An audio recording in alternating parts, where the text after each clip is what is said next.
हरे कृष्णा। जय श्रीमती राधा रानी की जय। भगवान श्रीकृष्णेर अत्यंत प्रियतमा हलेन श्रीमती राधा रानी। एमनकि श्रीमती राधा रानी शुधु प्रियतमा नय, मा यशोदारो अत्यंत प्रिय हच्छेन श्रीमती राधा रानी। राधा रानी के मा यशोदा अत्यंत भालोबासेन। और आमरा श्रीमती राधा रानीर भक्त बोले आमादेरके बला हय गौड़िया। विष्णुर भक्तदेर बोले वैष्णव, राधा रानीर भक्तदेर बोले गौड़िया। शिवेर भक्तदेर बोले शाक्त, हाँ, गणेशेर भक्तदेर बोले गणपत्य। ताहले आमरा हच्छी श्रीमती राधा रानीर भक्त। और भगवान श्रीकृष्ण तिनी श्रीमती राधा रानी के तार बाम अंग थेके प्रकाश करेछिलेन आनंद आस्वादन करार जन्य। এই আমাদের জানতে হবে। সেই জন্য আমরা যদি জানি তাহলে আমাদের মনের অনেক সন্দেহ কেটে যাবে, তাই না? সেই জন্য आदि लीला खूब सुंदर भावे बोलছেন। हाँ, কি বলছেন আমরা শুনবো। কোথায় বলছেন? চৈতন্য চরিতামৃত আপনাদের কাছে আছে। हाँ, এই যে চৈতন্য চরিতামৃতে आदि लीला देखते পাচ্ছেন। এই आदि लीला আপনারা খুলবেন চতুর্থ পরিচ্ছেদ 56 নম্বর শ্লোক। কেন রাধা রানীর তত্ত্বটা বোঝা আমাদের পক্ষে খুবই কঠিন। সেইনে শ্রীল প্রভুপাদ বেশি তিনি আলোচনা করেননি। এমনকি সুখদেব গোস্বামী শ্রীমদ্ ভাগবতেতেও আলোচনা করেননি। শুধু এক জায়গায় বলেছিলেন, সেটি পরে আলোচনা করব কি বলেছিলেন। এখন চৈতন্য চরিতামৃতে কৃষ্ণদাস কবিরাজ গোস্বামী কি বলছেন আপনারা শুনুন। চৈতন্য চরিতামৃতের আদি লীলার চতুর্থ পরিচ্ছেদের 56 নম্বর শ্লোকে বলছেন, রাধা কৃষ্ণ এক আত্মা, দুই দেহ ধরি,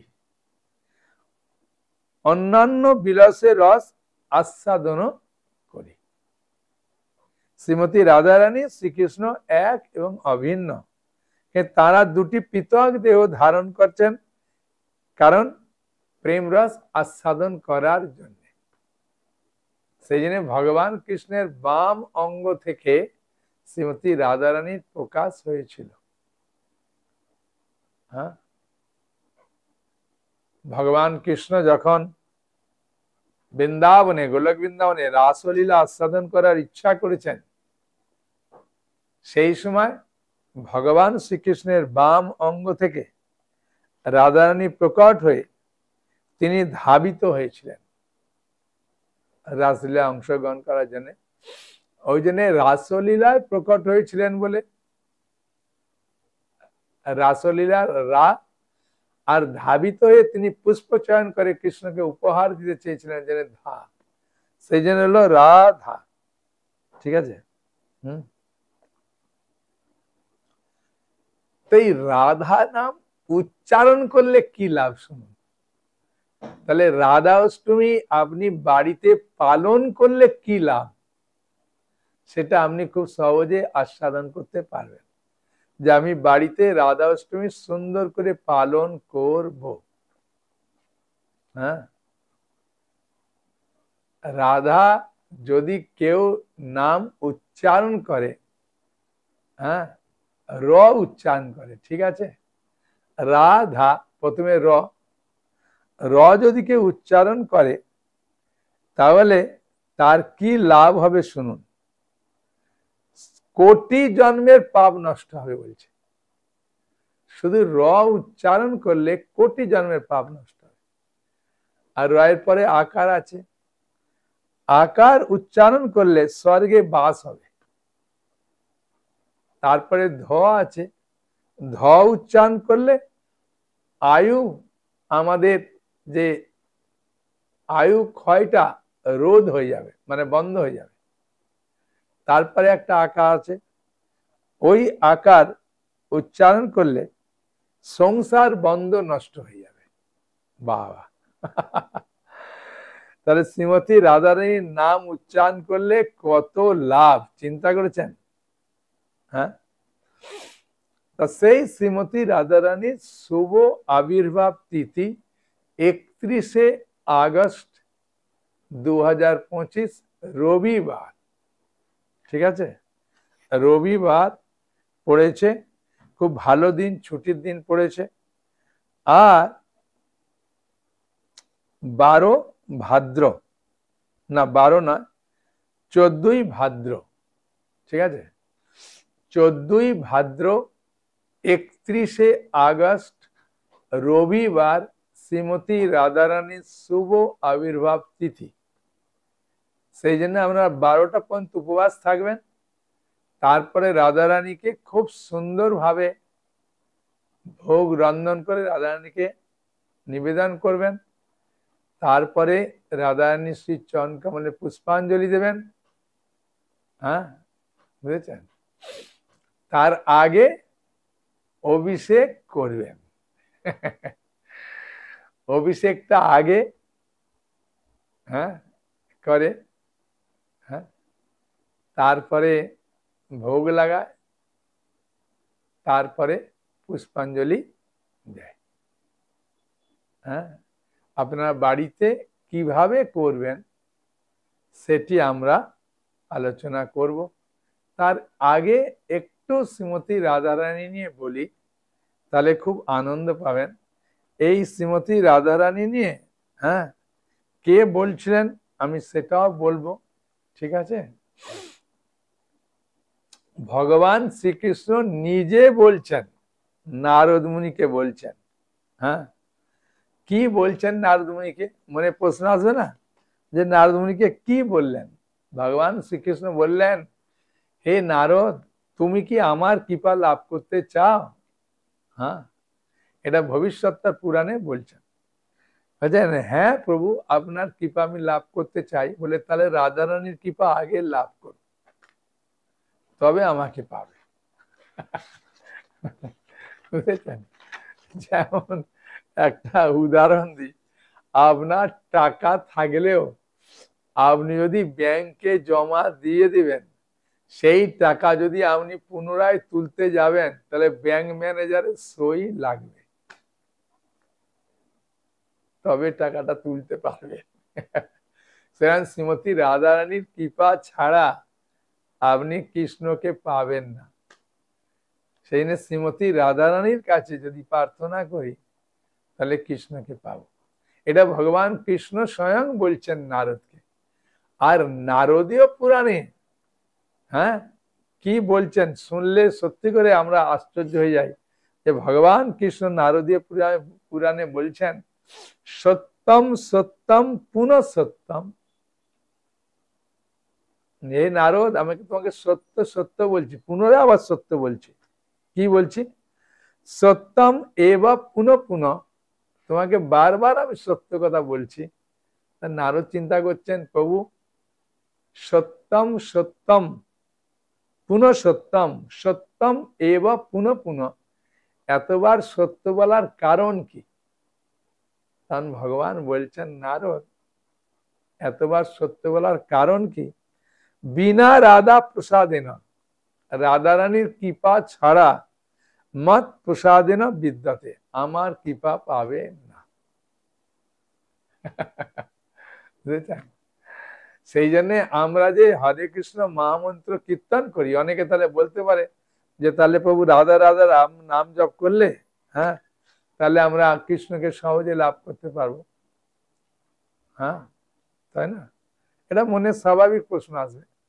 কিন্তু আমরা যে মহামন্ত্র কীর্তন করি, হরে কৃষ্ণ কৃষ্ণ কৃষ্ণ হরে হরে, হরে রাম রাম রাম হরে হরে। আগে রাধা রানীর নামে উচ্চারণ করি। হরা মানে ভগবানের আল্লাদিনী শক্তি। হ্যাঁ, বুঝেছেন? হরা থেকে হরে, যিনি ভগবানের আল্লাদিনী শক্তি শ্রীমতী রাধা রানীকে বোঝায়। তাহলে রাধা রানীর নাম আমরা আগে করছি। হ্যাঁ, বুঝেছেন? 16 নামের মধ্যে 8 বার রাধা রানীর নাম করি, আর 4 বার কৃষ্ণ নাম করি, 4 বার রাম নাম করি। হরে কৃষ্ণ কৃষ্ণ কৃষ্ণ হরে হরে, হরে রাম রাম রাম হরে হরে। তাহলে আমরা হরে কৃষ্ণ মহামন্ত্রের মধ্যে রাধারানীর নাম হয়ে যাচ্ছে। তাহলে আর রাধে রাধে জপ করার আমাদের কোনো প্রয়োজন নেই। হরে কৃষ্ণ নাম করলে শ্রীমান মহাপ্রভু বলেছেন কলিযুগের যুগধর্ম হরিনাম সংকীর্তন। হ্যাঁ, সেই জন্য বলছে হরের নাম না বই বা কে বলম কলৌ নাচতে বা গতির অন্যতা। অন্য কোনো গতি নাই, কোনো গতি নাই, কোনো গতি। সেই জন্য হরে কৃষ্ণ মহামন্ত্র জপ করা কলিযুগের জন্য সর্বশ্রেষ্ঠ উপায়। ঠিক আছে? এখন শ্রীমতী রাধা রানী যদি আমরা খুব সহজে তার কৃপা লাভ করতে চাই, তাহলে আমাদেরকে রাধা অষ্টমী সুন্দরভাবে পালন করতে হবে। বুঝেছেন? এখন আপনি প্রশ্ন করতে পারেন যে প্রভু, বাড়িতে আমি রাধা রানীর কিভাবে আরাধনা করব, রাধা অষ্টমী কিভাবে পালন করব, সেটি আমি আপনাদেরকে বলবো। হ্যাঁ, ঠিক আছে? আর রাধা অষ্টমী যদিও চিন্তা করবেন যে আমি বাড়িতে সুন্দর করে পালন করব, তাহলে তার অভিষেক করবেন, সুন্দরভাবে রান্না করবেন, রাধারানীকে ভোগ লাগাবেন।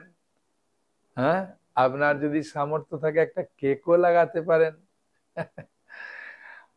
আর রাধারানীর অভিষেকে রাধা কৃষ্ণ দুজনকে নিয়ে করতে হয়। বুঝেছেন? দুজনকে নিয়ে এই রাধা অষ্টমী পালন। কেন শ্রীমতী রাধারানীকে একা রাখার জন্য শ্রীল প্রভুপাদ বলছেন সাধারণ একজন মহিলা বলে মনে হবে, নারী বলে মনে হবে। সেই জন্য রাধারানীর পাশে সবসময় কৃষ্ণ থাকবে। হ্যাঁ, কৃষ্ণ একা থাকতে পারে, কিন্তু রাধারানী একা থাকবে না। হ্যাঁ, তাই না?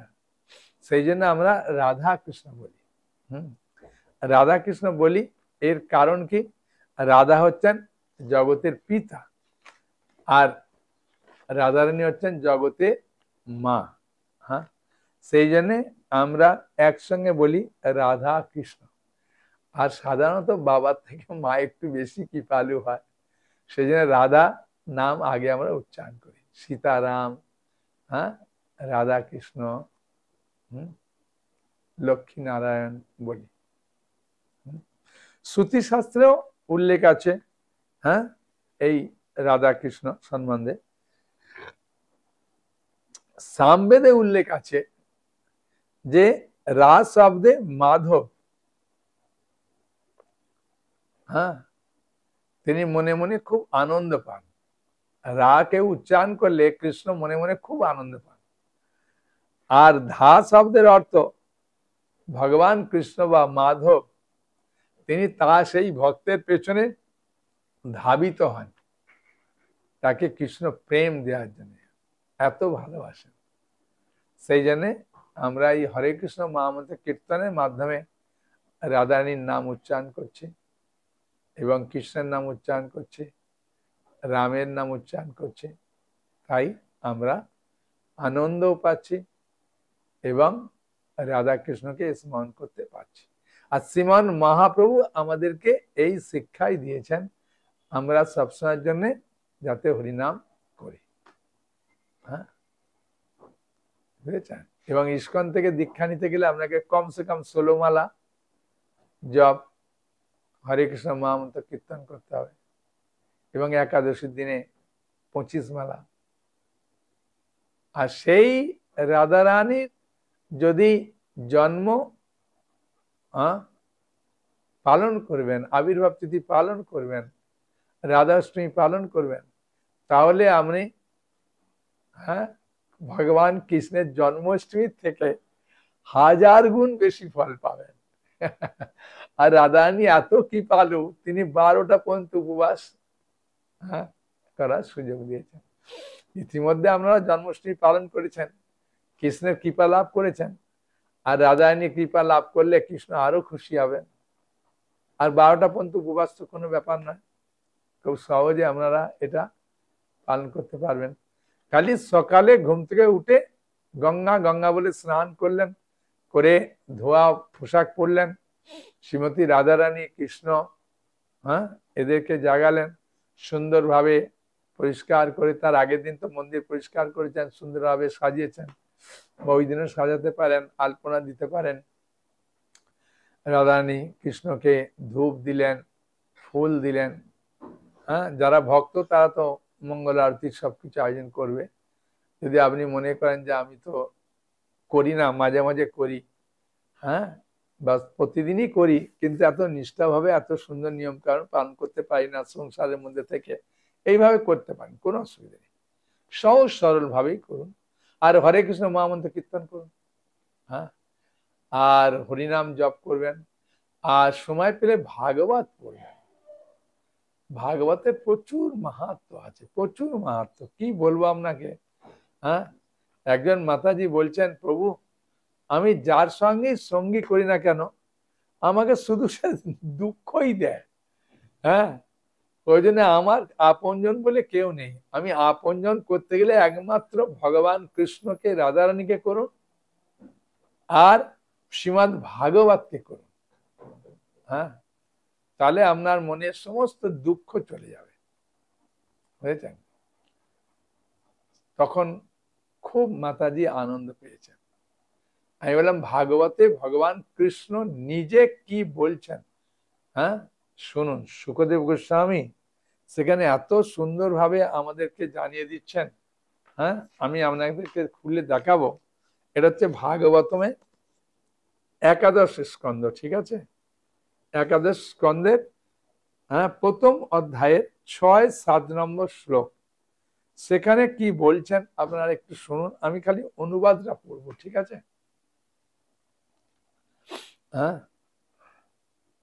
যে এমনি আমরা জানি কৃষ্ণ কথার অর্থ কি, কৃষ যুক্ত ন, যিনি সকলকে আকর্ষণ করে আনন্দ দেন তিনি কৃষ্ণ, ঠিক আছে?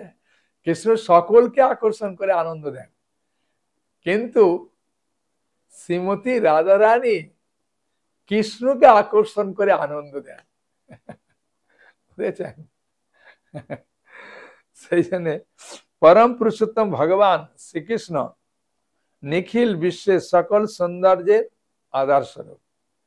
যা কিছু মনোরম তা সবই তার থেকেই উৎসারিত হয়, এবং তার অঙ্গ প্রভাব এমনই সুন্দর যে অন্য সকল বিষয় থেকে তার দৃষ্টি আকর্ষণ করার ফলে তার সৌন্দর্যের তুলনায় হতশ্রী হয়ে যায়। ভগবান শ্রীকৃষ্ণ যখন মর্তলোকে বিরাজ করেন, মানে এই জগতে যখন আসেন, তখন তিনি মানুষেরই দৃষ্টি আকর্ষণ করেন। যখন শ্রীকৃষ্ণ কথা বলতেন তখন তার স্মরণ মুগ্ধ সকল মানুষই তার মন প্রতি আকৃষ্ট হতো। ভগবান শ্রীকৃষ্ণের পদচিহ্ন দর্শন করে তার প্রতি তারা শ্রদ্ধান্বিত বোধ করত। তার ফলে অনুগামী হয়ে ভগবানের উদ্দেশ্য তাদের সকল ক্রিয়কর্মাদি সমর্পণ করতে অভিলাষী হতো। এইভাবে শ্রীকৃষ্ণ অনায়াসেই তার পূর্ণ কীর্তি বিস্তারের মাধ্যমে অতি মনোরম এবং অপরিহার্য বৈদিক কাব্যগাথা সৃষ্টি করে বিশ্ববন্দিত হয়েছিলেন। ভগবান শ্রীকৃষ্ণ বিবেচনা করেছিলেন যে ভবিষ্যৎ প্রজন্মের বদ্ধ জীবকুল ওই সকল মাহাত্ম্য শুধু শ্রবণ করে। ভগবান শ্রীকৃষ্ণ এ সুখদেব গোস্বামী খুব সুন্দরভাবে বলছেন, বুঝেছেন? আমাদের জানতে হবে যে শ্রী সুখদেব গোস্বামী কি বলছেন।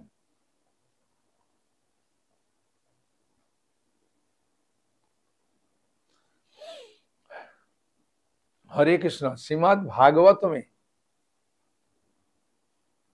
एकादश स्कंद, हाँ এই যে একাদশ স্কন্দ ভাগবতম দেখতে পাচ্ছেন, আপনাদেরকে খুলে খুলে দেখাবো।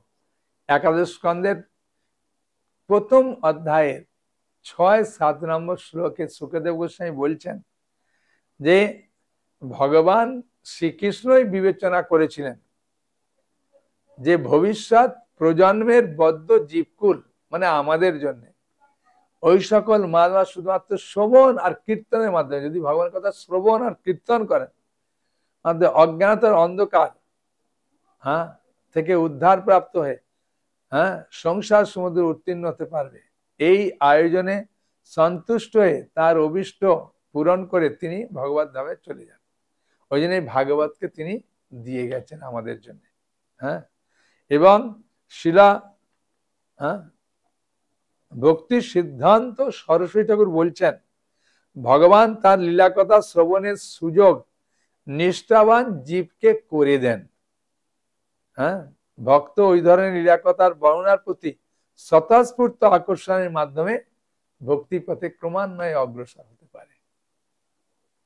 রাধাষ্টমী পালনের এত মাহাত্ম বুঝেছেন, ভাগবতে কত সুন্দরভাবে বলছেন যে জন্মাষ্টমী, রাধাষ্টমী, ভাগবত পড়া বিশেষ করে বুঝেছেন, তা খুব ভালো। সেই জন্য ওই মাতাজি প্রশ্ন করলেন, প্রভু আমাকে যে বলে যার কারোর সঙ্গে সঙ্গী করি সে আমাকে দুঃখ দেয়, আনন্দ দেয় না। তাই বললাম সেই জন্য সনাতন গোস্বামী নিজে বলেছেন, হুসেন স্যার প্রধানমন্ত্রী ছিলেন, তিনি প্রধানমন্ত্রী হয়েও আনন্দ পাননি। যখন এই ভাগবত গ্রহণ করলেন, ভাগবত পড়লেন, তখন তিনি তার উপলব্ধি বলছেন, মদেক বন্ধু, যে ভাগবত তুমি আমার একমাত্র বন্ধু, মত সঙ্গীন তুমি আমার একমাত্র সঙ্গী, মত গুরু তুমি আমার একমাত্র সুন্দর পথ দেখাবার জন্য এই ভাগবত গ্রন্থ হচ্ছেন সব থেকে সর্বশ্রেষ্ঠ পন্থা। মত মহাধনম তুমি আমার প্রকৃত ধন। কেন এই জগতে টিভি, আলমারি, গাড়ি, বাড়ি, ছেলে মেয়েকে ধন বলে মনে করলেও সে যে কখন আমার থেকে চলে যাবে আমি জানি না, কিন্তু ভাগবতকে যদি গ্রহণ করবেন এ কখনো যাবে না। এ আপনার সব সময়ের জন্য থাকবে, বুঝেছেন, মৃত্যুর পরেও থাকবে, এই স্বীকৃতি কখনো নষ্ট হয় না। মত নিস্তারক তুমি একমাত্র আমাকে এই ভব সমুদ্র পার করতে সাহায্য করবে, ভাগবত, বুঝেছেন। ওই জন্য ভাগবত কথার অর্থ কি জানেন? শ্রী মত ভাগবত বলি না, শ্রী মানে সৌন্দর্য, মদ মানে আছে, যার মধ্যে সৌন্দর্য আছে, আর কি আছে? ভা, ভা মানে ভাস্কর, মানে জ্যোতি, উজ্জ্বল জ্যোতি। ভা। গ মানে হচ্ছে গতি, মানে আপনাকে সবসময়ের জন্য ঊর্ধ্ব গতি নিয়ে যাবে, ঊর্ধ্ব চিন্তা নিয়ে যাবে, কখনো নিম্ন দিকে নিয়ে যাবে না। ভাগবত। ব মানে হচ্ছে বরিষ্ঠ, মানে সর্বশ্রেষ্ঠ গ্রন্থ হচ্ছে ভাগবত। আর তারপরেরটা কি? ত মানে তরণী, নৌকা স্বরূপ, আপনাকে ভবসাগর পার করতে খুব সহজে নিয়ে যাবে। সেই জন্য বলছে মত নিস্তারক। মত ভাগ্য। ভাগবত যারা পড়ে, বাড়িতে রাখে, আরাধনা করে, তাদের সমস্ত অমঙ্গলগুলো দূর হয়ে যায়।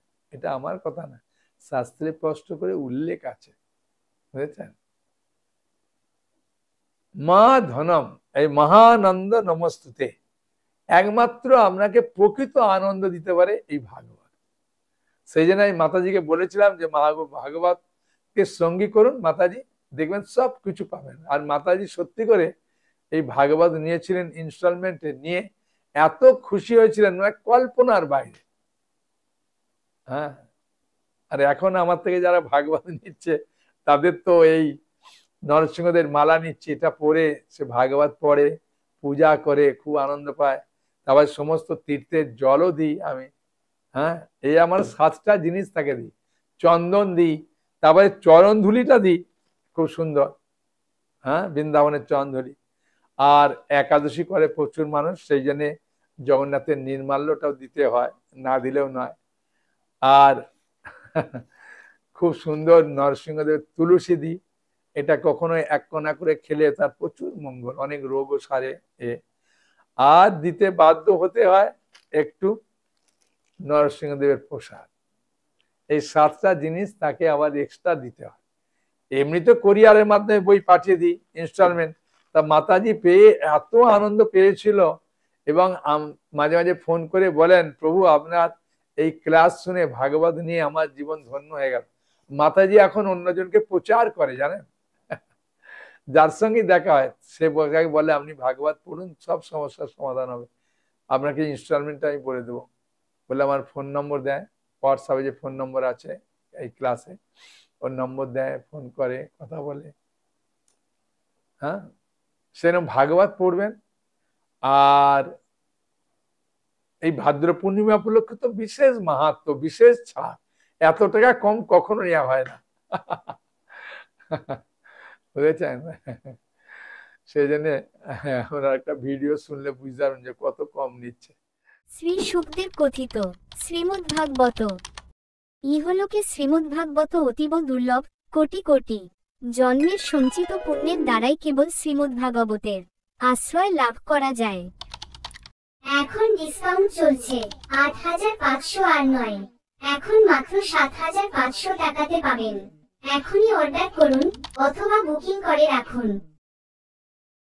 যদি কোনো সৎ ভাগ্যবান ব্যক্তি এই গ্রন্থ সংগ্রহ করেন অথবা দান করেন, তাহলে ভাদ্র পূর্ণিমার দিনে ভাগবত মহাযজ্ঞে তাদের নাম পাঠ করা হবে এবং বিশেষ পুজোর ব্যবস্থা থাকবে। আর একটা কথা যেটা বলছিলাম, তাহলে স্নান করলেন, গঙ্গাগড়ে পোশাক পরলেন, ভগবানকে ধূপ দীপ দিলেন, হরিনাম করলেন, তুলসী মণিকে জল দিলেন, ভাগবত পড়লেন, তারপরে ভগবানের জন্য রান্না করতে পারেন আপনি। আর এই উপবাসটা তো এমনি 12টা পর্যন্ত থেকে যায়, কোনো অসুবিধা নেই।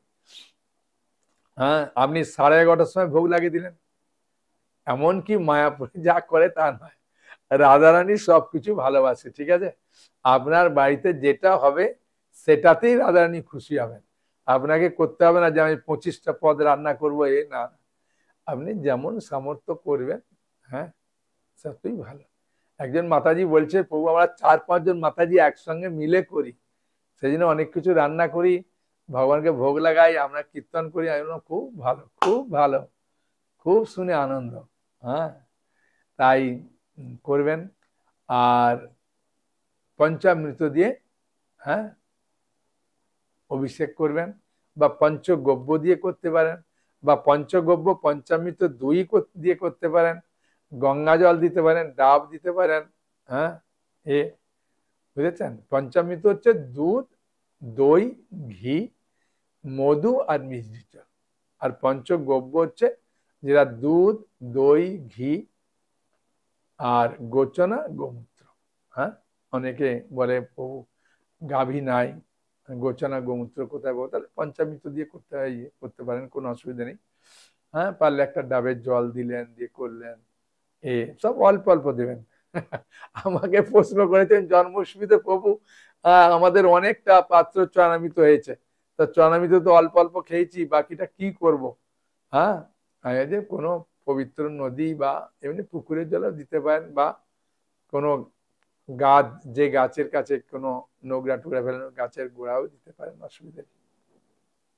হ্যাঁ, তা এখন অভিষেক করার পরে আমার হাসি পেল, কারণ কি, হ্যাঁ সত্যি করে কি দুঃখের কথা কি, মাতাজিদের মনে বড় দুঃখ, কেন বেশিরভাগ বাড়িতেই স্বামী করে না।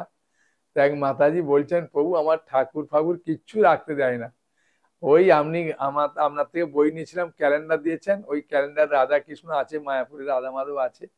আমি বলছি ঠিক আছে, রাধা মাধব যে ক্যালেন্ডার আছে ওর সামনেই আপনি জাস্ট একটু মাথায় ওর থেকে একটু উঁচুতে ধরবেন, একটা পাত্র ধরবেন, পাত্রতে যেন আপনি মনে করবেন যে আমার পাত্রেতে রাধা কৃষ্ণ আছে, আমি তাকে অভিষেক করছি, এই মনোভাবে আস্তে আস্তে ঢালবেন, হবে, কোনো অসুবিধা নেই। অনেকে বলছেন প্রভু আমার ফটো আছে নষ্ট হয়ে যাবে, এইভাবে করতে পারেন, সামনে পাত্র ধরে। হ্যাঁ, পাত্রটাতে আপনি খুব সুন্দরভাবে চন্দন দিয়ে পদ্ম ফুল আঁকতে পারেন, পারেন, ফেরে পঞ্চামৃত দিয়ে করতে পারেন। এমন নয় যে বেশি, অল্প অল্প দিয়ে করলেও হবে। ভগবান ভাবগ্রাহী জনার্দন, ঠিক আছে। কিন্তু আপনি ওই যে বিগ্রহ রাখবেন না, হ্যাঁ, রাধাকৃষ্ণ, কিন্তু অনেকে ওই মোবাইল বা থেকে রাধাকৃষ্ণ ছবি বার করে না, যে মন্দিরের বিগ্রহ আপনি জানেন যে এটা ওই মন্দিরের বিগ্রহ, আমার ভালো লাগে, আমাকে খুব আকৃষ্ট করে, ওই বিগ্রহ আমার কাছে আছে বা আলেখ্য আছে বা ছবি আছে, ওই বিগ্রহে আপনি করুন। হ্যাঁ, ঠিক আছে। রাধাকৃষ্ণকে একসঙ্গে নিয়ে করার পরে পুষ্পাঞ্জলি দেবেন। আগে কৃষ্ণচন্দ্র ভগবানের প্রণাম মন্ত্র বলবেন। হ্যাঁ, হে কৃষ্ণ করুণা সিন্ধু দীন বন্ধু জগৎপতে গোপেশ গোপিকা কান্ত রাধা কান্ত নমস্তুতে বলে এসব পুষ্পাঞ্জলি, হ্যাঁ, বলে কৃষ্ণের চরণে দিয়ে দিলেন। আর শ্রীমতী রাধারানী প্রণাম মন্ত্র বলবেন।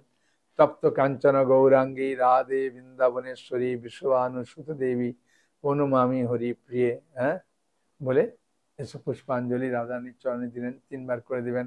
হরে কৃষ্ণ মহামন্ত্র বলবেন, বলে কীর্তন করবেন, আরতি করবেন, হ্যাঁ, ধূপ দেবেন, দীপ দেবেন, ফুল দেবেন, হ্যাঁ, দিয়ে আরতি করুন। করে সুন্দর করে যে ভোগ রান্না করেছেন, আপনার যেটা ভালো পেয়েছেন, যে কটা করেছেন ওটা করুন, করে ভোগ লাগিয়ে তারপরে চরণামৃত পান করে তারপরে আপনি প্রসাদ পেলেন। কাকই প্রসাদ দিতে পারেন, কাকই অল্প অল্প বাটি করেও দিতে পারেন, যেমন আপনার সামর্থ্য সেই অনুযায়ী।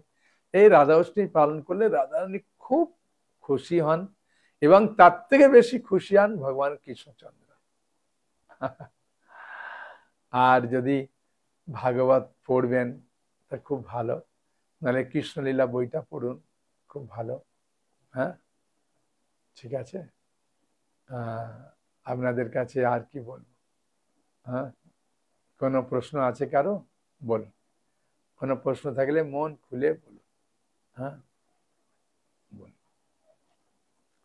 কি প্রশ্ন বলুন। আজি বলছেন যে প্রভু, যদি আমার শুদ্ধতা হারিয়ে যায় বা শুদ্ধতা না থাকে, হ্যাঁ, তাহলে আমি কি করতে পারি? স্নান করে করতে পারেন, কোনো অসুবিধা নেই। গঙ্গা গঙ্গা বলে স্নান করে, হ্যাঁ, পবিত্র হয়ে করতে পারেন, কোনো অসুবিধা নেই। রাধারানী খুব কৃপালু।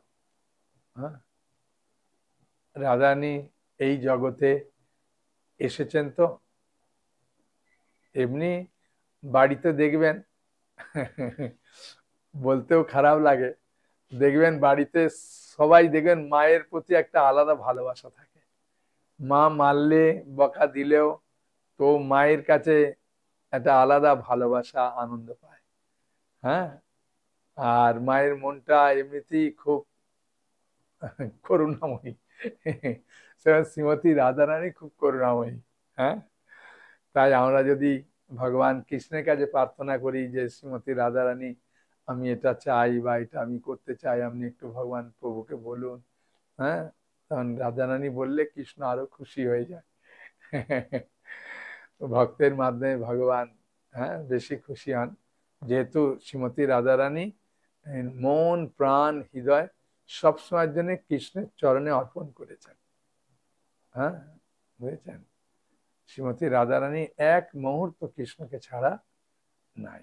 হ্যাঁ, ঠিক আছে, বলুন কি প্রশ্ন করছেন? যে শুকদেব গোস্বামী যে অনয়া রাধিত বলেছেন,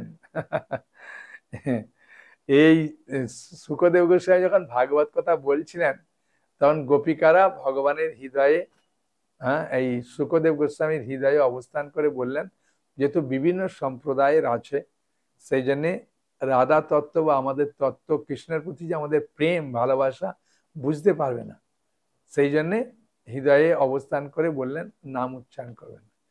তাই শ্রীমদ্ ভাগবতের 10ম স্কন্ধে একবার বলেছেন অনয়াদিত, হ্যাঁ, অনয়া রাধিত, অনয়া রাধিত। হ্যাঁ, মানে অনয়া মানে অন্যতম, রাধিত মানে হচ্ছে, হ্যাঁ, যার আরাধনা করেন, মানে শ্রী হরি। আর শ্রীলা বিশ্বনাথ চক্রবর্তী ঠাকুর বলছেন যে রাধিত মানে যিনি রাধাকে, হ্যাঁ, ইতি মানে প্রাপ্ত হয়েছে। বুঝেছেন? সে কে? কৃষ্ণ। হ্যাঁ, বুঝেছেন? কৃষ্ণকে যিনি প্রাপ্ত হয়েছেন, হ্যাঁ, তিনি অনয়া রাধিত। এক জায়গাতেই মাত্র বলেছেন। ঠিক আছে, আর কোনো প্রশ্ন আছে? হ্যাঁ, বলুন। ভাদ্র পূর্ণিমা উপলক্ষে ভাগবতের দাম এখন মাত্র 7,500 হয়েছে, কোরিয়ারে পাঠিয়ে দিচ্ছি। আর এরকম 7টা জিনিস গিফট পাচ্ছেন। আর আপনার নাম গোত্র অবশ্যই দেবেন। আমরা যে যজ্ঞ করব ভাদ্র পূর্ণিমাতে, সেই যজ্ঞতে আপনার নাম গোত্র আমরা পাঠ করব। হ্যাঁ, আপনার মঙ্গলের জন্য পূজা দেব। হ্যাঁ, আমার থেকে ভাগবত নিলে আর একটা বিশেষ কমিশন দিচ্ছি, সেটি হচ্ছে আপনার নাম গোত্র অবশ্যই আমাকে পাঠাবেন। আমরা ভাদ্র পূর্ণিমাতে যে যজ্ঞ হবে, সেই যজ্ঞতে আপনার নাম গোত্র পাঠ হবে, পূজা দেয়া হবে আপনার নামে। কিছু তো কল্যাণ করব, তাই না? হ্যাঁ, সেই জন্যে এটা একটা বিশেষ সুযোগ আপনি পাবেন। ঠিক আছে।